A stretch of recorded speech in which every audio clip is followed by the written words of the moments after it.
اعوذ باللہ من الشیطان الرجیم بسم اللہ الرحمن الرحیم ان الذین کذبوا بآیاتنا واستکبروا عنها لا تفتح لهم ابواب السماء ولا يدخلون الجنة حتى يلج الجمل في سم الخیاط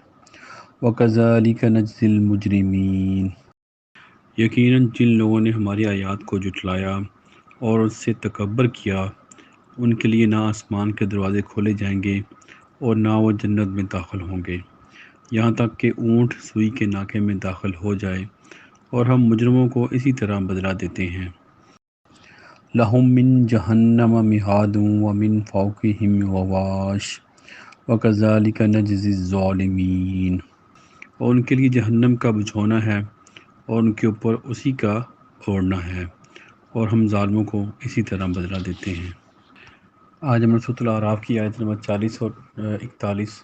کی تلاوت کی، اس کا ترجمہ آپ نے سنا۔ یہ اسی جو اللہ تعالیٰ کا جو خطاب چل رہا ہے بنی آدم کے لیے، جو کہ شیطان کی جو چیلنج کے بعد اللہ تعالیٰ نے آدم علیہ السلام کو جو نصیحتیں کی تھیں، اور اس کے بعد جو اس کے جو اعمال تھے، جو اچھے اعمال اور برے اعمال کا جو اللہ تعالیٰ نے اس کے بارے میں بتایا، پھر اس کے بعد جو اس کے جو پریکٹیکل رزلٹس ہیں، کیا اس کے رزلٹس ہیں، وہ اس کے بارے میں اللہ تعالیٰ بتا رہے ہیں ابھی۔ اس کی پریکٹیکل شیپ کیا ہوگی، جو بھی ہم گناہ کرتے ہیں یا ہم کوئی اچھے عمل کرتے ہیں یا کوئی بھی برا عمل کرتے ہیں، اس کی پریکٹیکل اور اس کا جو رزلٹس ہیں وہ کیسے اس کی شکل ہوتی ہے، اور کیسے اس کے وہ نظر آئیں گے۔ یعنی کہ وہ جو شروع سے لے کے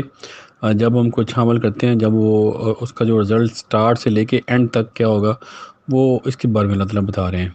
اسی طرح جو برے عمل ہیں، اس کا سٹارٹ جب ہم برا عمل کرتے ہیں، اس کے جو کرنے سے لے کے اور اس کا جو اینڈ ہے وہ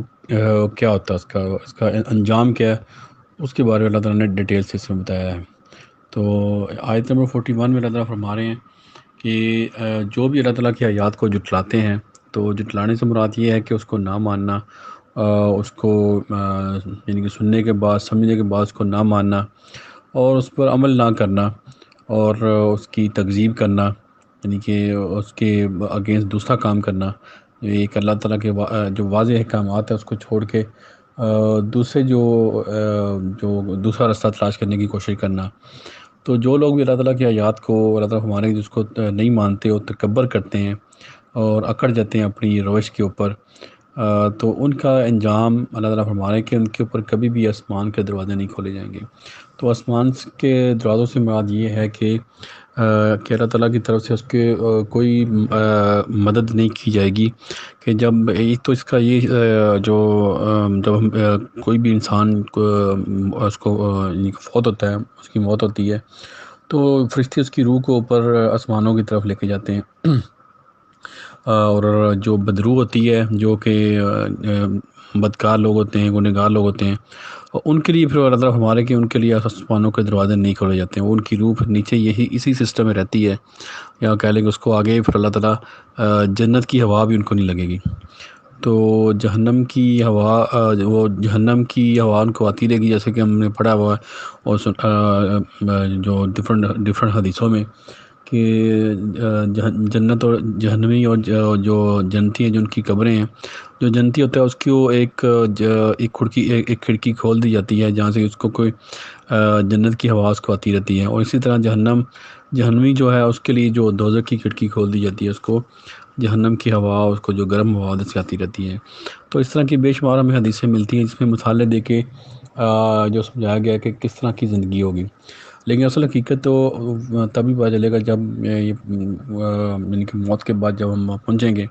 تو ہمیں پتہ چلے گا کیا اس کی حقیقت ہے، کس طرح کی وہ اس کی کیفیت ہوگی۔ لیکن مثالیں دے کے ہمیں سمجھایا گیا ہے کہ اس طرح کی وہ سخت زندگی ہوگی، وہ جو جہنم والوں کی۔ تو اللہ تعالیٰ ہمارے کہ ان کے لیے آسمانوں کے دروازے نہیں کھولے جائیں گے، یعنی کہ جنت میں وہ نہیں داخل ہو سکیں گے جنہوں نے اللہ تعالیٰ کی آیات کو انکار کیا اور تکبر کیا اللہ تعالیٰ کی آیات کے آگے، یعنی کہ وہ جنت میں کبھی بھی داخل نہیں ہو سکیں گے، ہمیشہ وہ اسی جو جہنم کی زندگی میں رہیں گے، یہ فرمایا گیا اس آیت کے اندر۔ تو جو آیت نمبر 41 ہے، اس میں اللہ تعالیٰ فرما رہے ہیں کہ اس کی جہنم کا بچھونا ہے اور ان کے اوپر اسی کا اوڑھنا ہے، یعنی کہ ان کا جو اٹھنا بیٹھنا وہ جہنم کی زندگی ہے۔ تو یہ زندگی ایکچولی یہاں سے ہی سٹارٹ ہو جاتی ہے۔ اس کے لیے اس کا جو سٹیپس ہیں، جو پروسیس ہے، وہ اسی زندگی سے سٹارٹ ہو جاتا ہے۔ اس کی زندگی ہم نے پہلے پڑھا تھا کہ اس یہاں جو گنہگار ہے اس کی زندگی یہاں سے ہی مشکلات جو ہیں اس کی زندگی میں آنا شروع ہو جائیں گی۔ بظاہر آپ کو نظر آئے گا کہ اس کی آسائشات ہیں، اس کو بہت پیسہ ہے یا اس طرح کی وہ دنیا کی جو چیزیں وہ سمیٹ لیتا ہے، لیکن وہ بہت یہ تھوڑا عرصہ ہوتا ہے۔ لیکن اصل جو زندگی اس کی جو مشکلات ہیں، وہ جب وہ اس دنیا سے جائے گا تو اس کی وہ مشکلات میں اضافہ ہی اضافہ ہوتا جائے گا۔ لیکن اس دنیا کے اندر بھی اس کو جو ایک گناہ کے جو اثرات ہیں وہ شروع ہو جاتے ہیں کہ اس کو ذہنی اور جو قلبی سکون اس کو کبھی بھی میسر نہیں آ سکتا۔ جو بھی اللہ تعالیٰ کی آیات کے خلاف چلے گا اور گناہ کی زندگی گزارے گا، اس کی زندگی میں کبھی بھی سکون نہیں آ سکتا، اور وہ کبھی بھی حقیقی جو خوشی ہے اس کو وہ حاصل نہیں کر سکے گا۔ جو حقیقی خوشی ہے وہ اللہ تعالیٰ کے نظام میں اللہ تعالیٰ کی ماننے سے ہی آپ کو ملے گی۔ کوئی بھی انسان ہو، اس کو اللہ تعالیٰ کی آیات کو ماننے کے بعد، اس پہ عمل کرنے کے بعد ہی حقیقی خوشی نصیب ہوگی۔ تو یہ اللہ تعالیٰ نے جو اللہ تعالیٰ کا خطاب ہے بنی آدم کے لیے،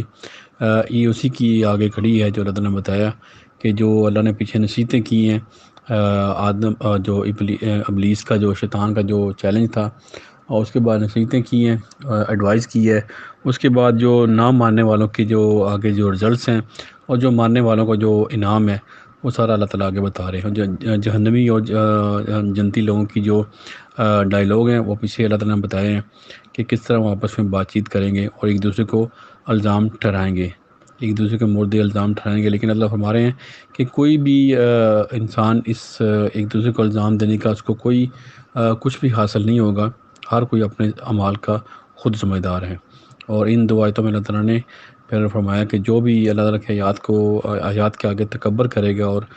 سرکشی کرے گا، تو اس کا جو انجام ہے کہ یہ ہے کہ اس کے لیے آسمانوں کے دروازے نہیں کھولے جائیں گے، وہ اسی جہنم کی زندگی میں ہمیشہ ہمیشہ کے لیے رہیں گے۔ اللہ تعالیٰ ہم سب کو عمل کی توفیق دے، اور پوری دنیا میں جہاں جہاں بھی مسلمان پریشان، ان کی پریشانی دور کرے، جو بیمار ہیں ان کو شفا دے، اور جو فوت ہو چکے ہیں اللہ تعالیٰ ان کی مغفرت کرے۔ آمین۔ صدق اللہ العظیم۔ جزاک اللہ خیر۔